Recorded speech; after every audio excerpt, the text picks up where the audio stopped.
Welcome to ESL Insider. I am Colina.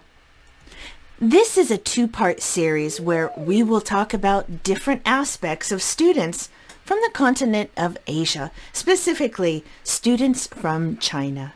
How can we effectively teach language to this group of students? So today, let's learn to prepare and how to effectively be great teachers to students from China. And if you find this information helpful, like and share it, and subscribe if you want to be notified when we have part 2 available. Don't miss out.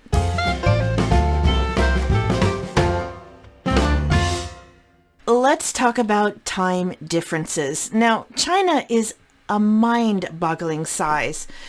It likes to do things its own way, and the same can be said for time in China. What do I mean?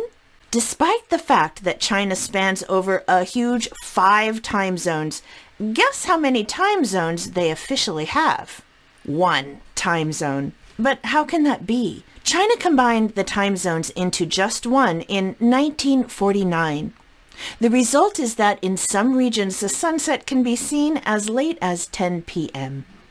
The usage of time zone is solely centered around where business is at its most important, which is overwhelmingly in favor of the east of China.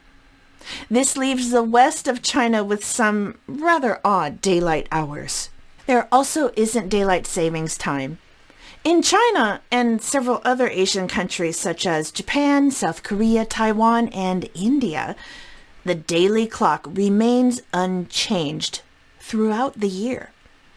So make sure you consider time differences will vary during the year as many countries observe DST during different periods while China doesn't. While it can be difficult to get used to at first, we can set up our computer to show a few different time zones, so it's easy for you to remember. This brings us to schedules and a student's school schedule. The student schedule from their brick and mortar school will vary, but generally there's a winter quarter, which is January and February, usually only 1 month. And then there's spring, which is from March till June.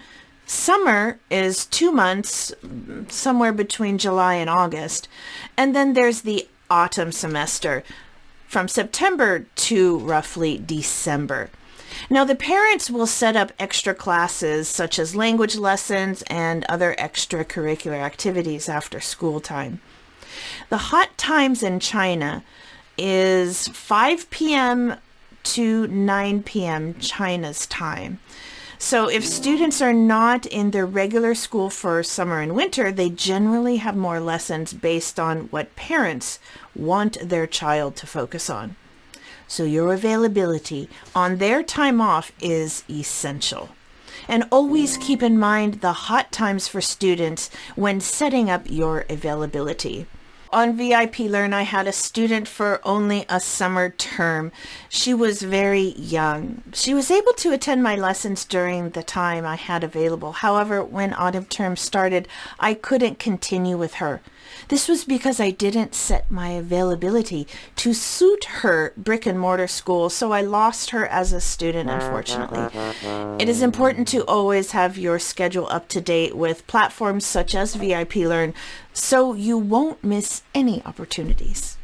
It is important to keep time zones and their schedules in mind. Once you have that, how can you be an effective teacher to a student from China? What are they like?